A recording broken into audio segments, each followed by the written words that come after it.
మీకు ఒక వార్త గురించి చెప్పాలి. నిన్న మొన్న చాలా ఛానళ్ళల్లో ఒక పెద్ద ఎత్తున చర్చ జరిగింది. కేసీఆర్ కనబడతలేడు అని చెప్పేసి పోస్టర్లు అతికేయడం, ఆ తర్వాత కేసీఆర్ ఫామ్ హౌస్కి టూలెట్ బోర్డు పెట్టడం, ఎమ్మెల్యేగా రాజీనామా అయ్యి పాలేరు 4 రోజులు ఉద్యోగాలు రాకపోతే తీసేస్తాం కదా, మరి అట్లాంటిది కేసీఆర్ అనేది తీసేయద్దు, యాంటీ డిఫెక్షన్ లాంటిది చట్టం ఈయన మీద కూడా పార్టీ ఫిరాయింపుల చట్టం అయినప్పటికీ కూడా ఈయన కూడా ఒక రకంగా ఇక ప్రజల పక్షాన ఉండాల్సిన నాయకుడు ఫామ్ హౌస్ పార్టీ చేయనేయండు.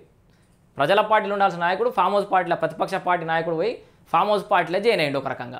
సో మరి అట్లాంటి నాయకుడు మాకు అవసరం లేదు, నువ్వు రాజీనామా చేసి శాత కాకపోతే మేము నాలాంటి యువకులు చాలామంది ఉన్నారని చెప్పేసి కూడా అక్కడ యువకులు అట్లాగే భారతీయ జనతా పార్టీకి సంబంధించిన నాయకులు కూడా పెద్ద ఎత్తున నిరసన కార్యక్రమాలు చేశారు.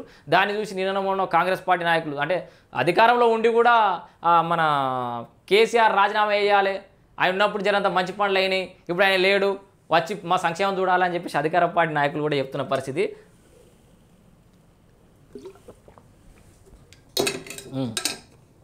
అసలు గజ్వేల్లో ఏం జరుగుతుంది, గజ్వేల్ నియోజకవర్గ ప్రజలు తిరగబడడానికి అక్కడ పార్టీలు కేసీఆర్ మీద నిరసన తెలపడానికి గల కారణం ఏంది, రాష్ట్రం వ్యవస్థ అంతా ఒక రకంగా ఉంటే గజ్వేల్ వ్యవస్థ ఒక రకంగా ఎందుకు ఉంది, అక్కడ రాజకీయాలు ఎందుకు డిఫరెంట్గా ఉన్నాయి కూడా మనం తెలుసుకునే ప్రయత్నం చేద్దాం. మనతో పాటు నిన్న మొన్న మీరు అన్ని ఛానల్లో చూసినటువంటి భారతీయ జనతా పార్టీ నాయకుడు బండారి మహేష్ మన స్టూడియోలో అందుబాటులో ఉన్నాడు, ఇందాకనే వచ్చిండు. సో అసలు గజ్వేల్లో ఈ నిరసన ఎందుకు తెలిపారు, అది పార్టీ యొక్క ఉద్దేశమా, ఆయన యొక్క ఉద్దేశమా, లేకపోతే గజ్వేల్లో పార్టీ నాయకులుగా కానీ లేకపోతే ఆ గజ్వేల్ పౌరుడిగా కానీ అక్కడ స్థానికుడు కానీ అక్కడ ప్రత్యేక పరిస్థితులను చూసి తట్టుకోలేక ఇట్లాంటి కార్యక్రమాలు చేస్తున్నా కూడా తెలుసుకునే ప్రయత్నం చేద్దాం. రండి బండారి మహేష్ గారు. నమస్తే. బాగున్నారా? సో ఈయన బండారి మహేష్ గజ్వేల్ నియోజకవర్గానికి సంబంధించిన భారతీయ జనతా పార్టీ నాయకుడు.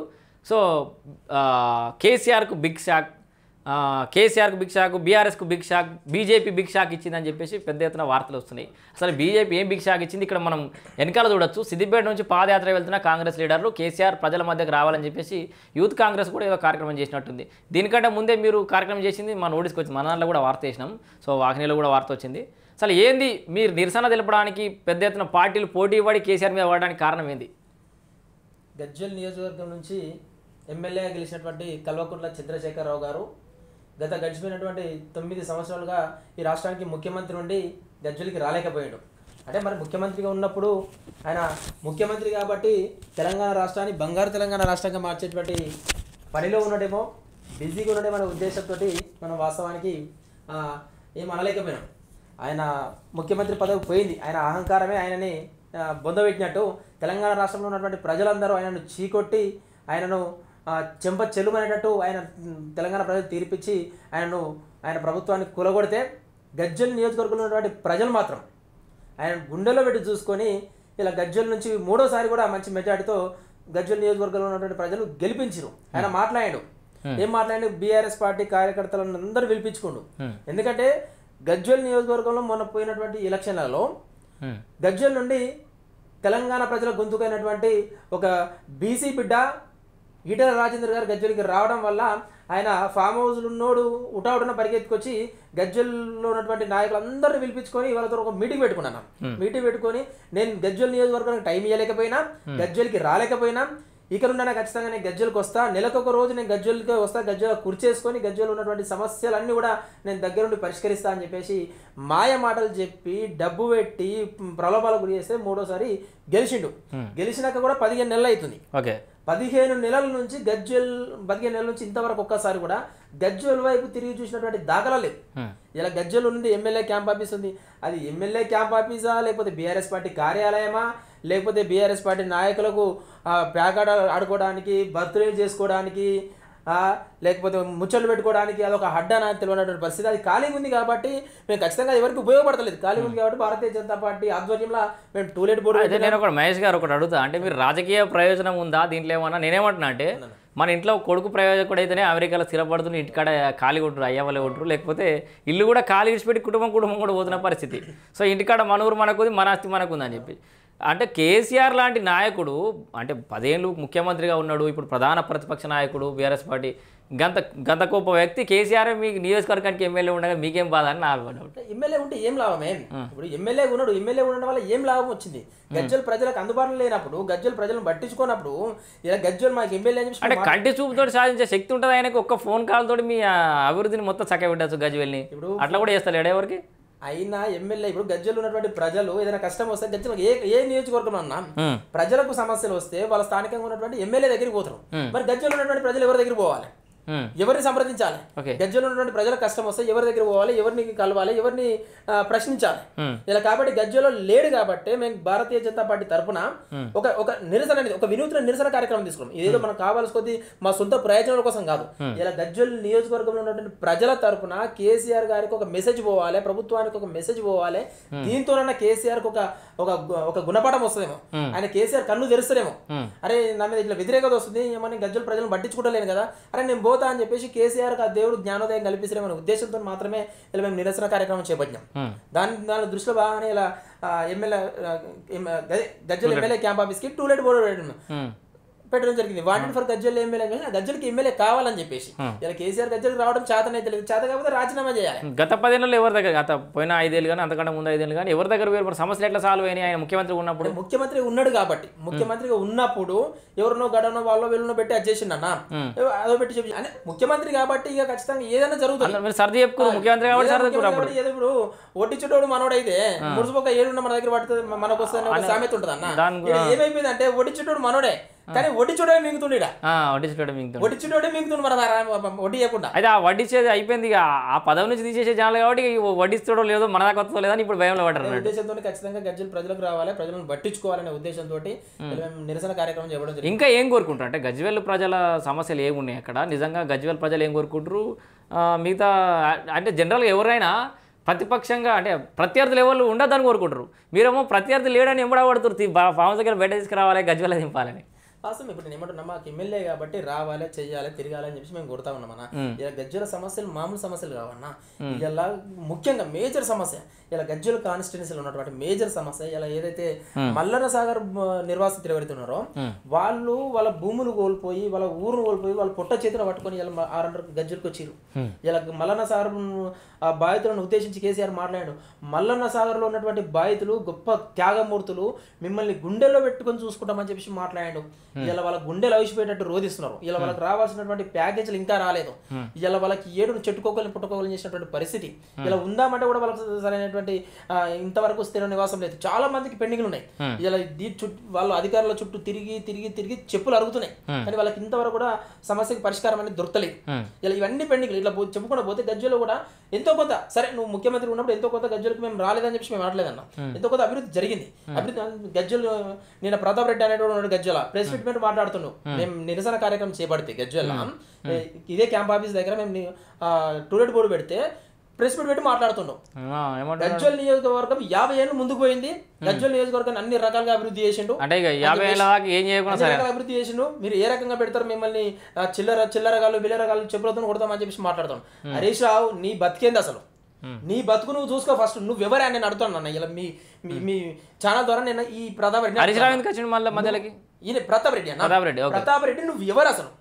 ఇవాళ మా గురించి నువ్వు మాట్లాడుతా ఉన్నావు కదా, మీ ఎంపీ ఏం చేసినా నువ్వు మాట్లాడుతా ఉన్నావు కదా, మేమేం చేసినావో ప్రజలు తెలుసు.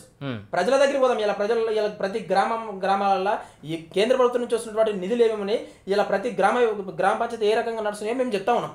మేము చెప్తాం, కానీ నువ్వెవరు అసలు? ఇవాళ క్యాంప్ ఆఫీస్కు నీకు ఏం సంబంధం? క్యాంప్ ఆఫీస్కు నీకు ఏం సంబంధం? నువ్వు క్యాంప్ ఆఫీస్లో ప్రెస్ మీట్ పెట్టడానికి నీకు ఏం అర్హత ఉంది? నువ్వెవరు అసలు? క్యాంప్ ఆఫీస్కు నీకు ఏం సంబంధం? ఇలా పొద్దున లేసే బీఆర్ఎస్ పార్టీ ఇదే ప్రతాప్ రెడ్డి పొద్దున లేసే నువ్వు కేకులు కట్ చేస్తావు, ప్రతి చిన్నదానికి పెద్దదానికి నువ్వు క్యాంప్ ఆఫీస్ అవుతావు. అరే నీకేం అవసరం? ఇలా నువ్వు మా మీద పోయి పోలీస్ స్టేషన్లో మొన్న పోయి కేసు పెట్టిను. మేము కేసీఆర్ రావాలి అని చెప్పేసి మేము నిరసన కార్యక్రమం చేపడితే నువ్వు పోయి పోలీస్ స్టేషన్లో కేసు పెట్టినావు కదా. నువ్వు కేసు పెట్టాల్సింది మా మీద కాదు, నువ్వు పోయి కేసీఆర్ మీద కేసు పెట్టు.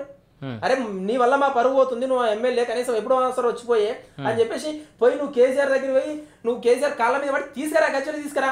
అరే మా ప్రధాని రెడ్డి మంచి పని చేసిన చెప్పి మొత్తుకుంటాం. అరే మేము కేసీఆర్ గజ్జలకి రావాలి, గజ్జలు నువ్వు గజ్జలు ప్రజల గురించి ఆలోచించడమే కదా ఆ ప్రతాప్ రెడ్డి. నువ్వు కేసీఆర్ తీసుకురా. కేసీఆర్ రాడు, నీకు చేత కాదు, నువ్వు ప్రజలను పట్టించుకోవు. ఇలా మేము చేస్తే మా మీద అక్రమంగా కేసులు పెడతావు. నీ ఉడత ఊపులకు నీ తాటాకు చెప్పులకు భయపడేటువంటి వ్యక్తులం మేము కాదు. ఖచ్చితంగా నువ్వు మాట్లాడుతున్నావు కదా క్యాంప్ ఆఫీస్ కాడికి ఏ రకంగా పోతావు, క్యాంప్ ఆఫీస్ కాడికి వస్తే ఈపులు వల్ల కొడతాను మాట్లాడినావు కదా. నీ క్యాంప్ ఆఫీస్ కాదు, కేసీఆర్ గజ్జలికి రాకపోతే ఇదే గజ్వల్ నియోజకవర్గంలో ఫామ్ హౌస్ ఉంటుంది కదా, ఇలా క్యాంప్ ఆఫీస్ కాడికి వచ్చిన మరి రేపు పొద్దున గజ్వల్ నియోజకవర్గంలో ఉన్నటువంటి ప్రజలందరినీ తీసుకొని నీ ఫామ్ హౌస్ దగ్గరికి వస్తాం. ఎట్లా అడ్డుకుంటావు ఆపు.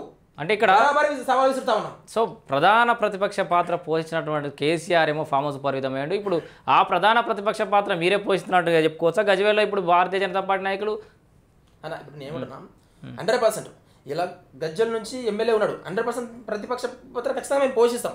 ఇలా ఇంకొక విషయం ఏంటంటే, ఇలా నర్సారెడ్డి గారు పాదయాత్ర పెట్టిండన్న, ఇలా కాంగ్రెస్ ప్రభుత్వం అధికారంలో ఉంది, నర్సారెడ్డి పాదయాత్ర పెట్టిండు.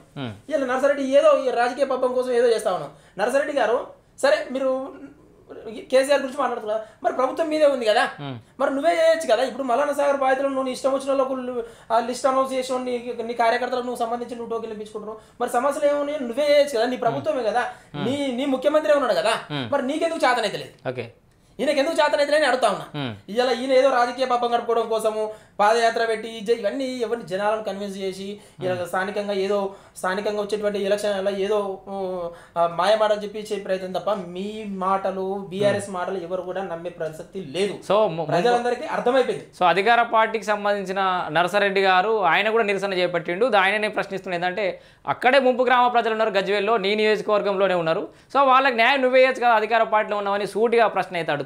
మాజీ ఎమ్మెల్యేనే కదా, వ్యక్తే కదా. ఓకే, ఇక్కడ ఇంకొక అనుమానం వస్తుంది మహేష్ గారు, అంటే ఈ నిరసన కార్యక్రమంలో ఎక్కడ కూడా మీ పార్టీకి సంబంధించిన పెద్ద కట్అవుట్లు కనబడకపోవడానికి కారణం ఏంటంటే, వాళ్ళ డైరెక్షన్లో పనిచేస్తున్నారా మీరు, లేకపోతే భారతీయ జనతా పార్టీ మీ పార్టీ హైకమాండ్ కానీ, లేకపోతే మీ పార్టీ నాయకులు కానీ, మీ స్థానిక ఎంపీ కావచ్చు, లేకపోతే గతంలో పోటీ చేసిన ఈటల రాజేందర్ గారు కావచ్చు, లేకపోతే మీ జిల్లా అధ్యక్షులు కావచ్చు, ఇట్లా వాళ్ళ ప్రోత్సాహం ఏమైనా ఉందా మరి, లేకపోతే భారతీయ జనతా పార్టీ మీరు కార్యకర్తలకు కొట్లాడుతున్నట్టు అనిపిస్తుంది నాకు. అక్కడ ఎక్కడ కూడా వాళ్ళు దానికి మద్దతు తెలుపుతున్నట్టు కనిపిస్తలేదు నాకు. మరి 100% అన్న, భారతీయ జనతా పార్టీలో 100% అంతా కుటుంబమే, ఒకటే కుటుంబం. ఇలా వాళ్ళకు మేము ఏది చేసినప్పటికీ కూడా మా జిల్లా అధ్యక్షునికి, మా స్థానికంగా ఉన్నటువంటి ఎంపీ గారికి, అదేవిధంగా మా గజ్జల నుంచి పోటీ చేసినటువంటి మా ఈటెల రాజేందర్ గారికి ఖచ్చితంగా పార్టీ దృష్టికి తీసుకుపోయిన తర్వాత మేము కార్యక్రమం చేస్తాం. పార్టీలో మాకేం ఎలాంటి విభేదాలు లేవు, ఎలాంటి లేవు. ఖచ్చితంగా పార్టీ నిర్ణయాలు పార్టీ ఆధ్వర్యంలోనే, పార్టీకి వ్యతిరేకంగా పనిచేసేటువంటి వ్యక్తులం కాదు. ఖచ్చితంగా పార్టీ ఆధ్వర్యంలో నియోజకవర్గంలో కూడా పార్టీ బలోపేతం కోసమే పనిచేస్తున్నాం తప్ప మేము ఎట్టి పరిస్థితుల్లో మా సొంత ఎజెండా కానీ మాకు మాత్రం ఎలాంటి సొంత ఎజెండా లేదు. పార్టీ ఎజెండానే మా ఎజెండా. క్లియర్గా అనిపిస్తుంది. అంటే వార్తా కథనాలు కూడా ఎక్కడ కూడా మీ పేరు కాకుండా పార్టీ పేరు ప్రస్తావించినప్పుడు అక్కడ క్లియర్గా అర్థమైపోతుంది భారతీయ జనతా పార్టీ అని కనిపించింది. అయితే నాకు వచ్చిన అనుమానం కూడా అక్కడనే, అంతా భారతీయ జనతా పార్టీ అని కనబడుతుంది బ్యానర్ రా, మరి కాకపోతే ఆ భారతీయ జనతా పార్టీ ముఖ్య నాయకులు కనబడలేదని నా చిన్న అనుమానం ఒకటి. సో ముఖ్యంగా ఫైనల్గా మీరు కేసీఆర్ కానీ లేకపోతే నియోజకవర్గ ప్రజలకు కానీ ఏం చెప్పదలుచుకుంటారు చూడగా ఒక్కటే విషయం. ఇలా ఖచ్చితంగా నేను ఈ మీ వాహిని టీ ద్వారా నేను కేసీఆర్ గారికి ఒక సూచన తెలుసుకున్నా. కేసీఆర్ గారు మిమ్మల్ని నమ్మి గజ్వేల్ నియోజకవర్గంలో ఉన్నటువంటి ప్రజలు 3 సార్లు మీకు అధికారం ఇచ్చారు. 3 సార్లు మీకు ఖచ్చితంగా మీరు ఎన్ని చేసినప్పటికీ కూడా 3 సార్లు మీకు గజ్వేల్ నియోజకవర్గంలో ఉన్నటువంటి ప్రజలు మీకు అధికారం ఇచ్చారు. ఇలా ఖచ్చితంగా మీకు ఏమైనా గజ్వేల్ నియోజకవర్గంలో ఉన్నటువంటి ప్రజల పట్ల మీకు ఏమైనా విశ్వాసము ప్రేమ ఉంటే ఖచ్చితంగా మీరు గజ్వేల్కి రావాలి. మీరు గజ్వేల్ నియోజకవర్గానికి ఇచ్చినటువంటి హామీలు ఏవైతే ఉన్నాయో వాటిని నెరవేర్చండి. ఇలా మీ నాయకులు మాట్లాడుతూ ఉన్నారు, గజ్వేల్ నియోజకవర్గాన్ని అభివృద్ధి చేసినాం. అసలు అభివృద్ధి అంటే ఏంది? 4 రోడ్లు 4 భవనాలు నిర్మించినంత మాత్రం అభివృద్ధి జరిగినట్ట? ఇలా గజ్వేల్ నియోజకవర్గంలో ఉన్నటువంటి ప్రజలకు, సామాన్యమైనటువంటి ప్రజలకు కనీస అవసరాలు ఏదైతే ఉన్నాయో కూడు గూడు గుడ్డ ఇవి అందినప్పుడే కదా వాళ్ళ అభివృద్ధి అనేది జరిగినప్పుడు. అలాంటిది ఏది కూడా ఇక్కడ లేదు. మీరు కట్టించినటువంటి భవనాలు అవి ప్రజలకు ఉపయోగపడేటువంటి భవనాలు కాదు. అది ఏమున్నా మీ ప్రయోజనాల కోసం మీకు మాత్రమే ఉపయోగపడుతున్నాయి. కాబట్టి ఖచ్చితంగా కేసీఆర్ నువ్వు గజ్వేల్కి రావాల్సిందే. స్థానికంగా మేము గెలిపించినాం కాబట్టి మా సమస్యలు ఏవైతే ఉన్నాయో ఆ సమస్యలు సరే, నీ ప్రభుత్వం లేదు, నువ్వు ప్రతిపక్ష నాయకుడు ఉన్నావు కదా, మా సమస్యలు నువ్వు తీసుకొని నువ్వు ఖచ్చితంగా ప్రభుత్వాన్ని ప్రశ్నించు. ప్రభుత్వం దగ్గరికి మీ అంటే మేమందరం కూడా కలిసి రావడానికి మేము సిద్ధంగా ఉన్నాం. నువ్వు ఖచ్చితంగా గజ్వేల్కి రావాలని చెప్పేసి గజ్వేల్ నియోజకవర్గ ప్రజల తరపున మేము డిమాండ్ చేస్తా ఉన్నాం. సరే, నీకు రావడం చేత కాదు, ప్రభుత్వాన్ని ప్రశ్నించడం నీకు మొహం చాటైతే ఖచ్చితంగా నువ్వు రాజీనామా చేసే ఖచ్చితంగా గజ్వేల్ నియోజకవర్గంలో ఎంతోమంది నిరుద్యోగులు ఉన్నారు, ఎంతోమంది మేధావులు ఉన్నారు, ఎంతోమంది సంఘ పెద్దలు ఉన్నారు. ఖచ్చితంగా నీ ప్లేస్లో ఎవడో కూడా ఉప ఎన్నికలు వస్తే ఎవడో కూడా గెలుస్తారు. ఖచ్చితంగా నీలాగా మాత్రం ఫామ్ హౌస్కు పరిమితం అయ్యేటువంటి వ్యక్తులు కాదు. ఖచ్చితంగా గజ్వేల్ ప్రజలు చైతన్యం కలిగినటువంటి ప్రజలు కాబట్టి ఖచ్చితంగా 2 సార్లు 3 సార్లు నీ మాయ మాటలకు నువ్వు ఇచ్చినటువంటి డబ్బులకు నువ్వు ఇచ్చినటువంటి మద్యానికి ఇలా ఖచ్చితంగా లొంగిపోయి ఏదో రకంగా మొత్తం మీద అయితే నేను నమ్మి ఓట్లేసి గెలిపించడం అలాంటి పరిస్థితి మళ్ళా రాదు. ఖచ్చితంగా గజ్వేల్ నియోజకవర్గంలో ప్రజలు మంచి నాయకుని ఎన్నుకుంటారు. గజ్వేల్ ప్రజలకు అందుబాటులో ఇదే క్యాంప్ ఆఫీస్లో ఎప్పటికీ ఉండేటువంటి నాయకుడిని ఎన్నుకుంటారు. కాబట్టి దయచేసి మీరు రాజీనామా, మీకు చేత కాకపోతే గజ్వేల్ రావడానికి మీకు ముఖం చాటేస్తే మీరు రాజీనామా చేయాలని చెప్పేసి నేను డిమాండ్ చేస్తాను. So okay, thank you Mahesh గారు. సో మీ వాదనని తినిపించారు. సో ఇది అంటే గజ్వేల్ నియోజకవర్గ ప్రజలు ఏం కోరుకుంటున్నారు, అక్కడ పార్టీల కార్యకర్తలు కూడా ఒకటే డిమాండ్ చేస్తున్నారు, కేసీఆర్ రావద్దని కాదు, రావాలని కోరుకుంటున్నారు. సో ప్రతిపక్ష పాత్ర పోషించాలి, ప్రత్యర్థి కావాలని భారతీయ జనతా పార్టీ కానీ మిగతా అన్ని పార్టీల నాయకులు అయితే కోరుకుంటున్నారు.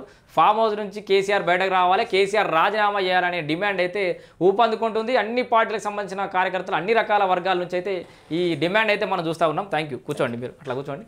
సో చూస్తున్నారు కదా, ఒక ట్రోల్ కూడా నడుస్తుంది. నేను ఇవాళ ఎన్నో చూసిన, సునీత విలియమ్స్ అన్న భూమి అక్కడి నుంచి స్పేస్ స్టేషన్ నుంచి భూమి తీసుకొచ్చినాం, కానీ కేసీఆర్ ఫామ్ హౌస్లోకి వెళ్ళి బయట తీసుకురాలేకపోతున్నామని ఒక మేమ్ నడుస్తుంది. సో అది మన అభిప్రాయం కదా, మేము చెప్తున్నా. సో ఇది ఆ గజ్వేల్ నియోజకవర్గ ప్రజలందరూ కూడా మా ఎమ్మెల్యే గెలిపించినాం కానీ ఎమ్మెల్యే బయటకు రావట్లేదు అని చెప్పేసి అయితే కోరుకుంటున్నారు. ప్రతిపక్షంగా పాత్ర పోషించాలని చెప్పేసి మిగతా భారతీయ జనతా పార్టీ నాయకులు కానీ మిగతా పార్టీ నాయకులు కూడా ఇదే అంశం మీద కొట్లాడుతున్నట్టుగా కూడా మనం చూస్తూ ఉన్నాం. బండారి మహేష్ అనే భారతీయ జనతా పార్టీ కార్యకర్త పెద్ద ఎత్తున అక్కడ కేసీఆర్కు వ్యతిరేకంగా పోరాటం చేస్తున్న విజువల్స్ అయితే మనం మన వాహినిలో కంటిన్యూగా అప్డేట్స్ ఇస్తూనే ఉన్నాం.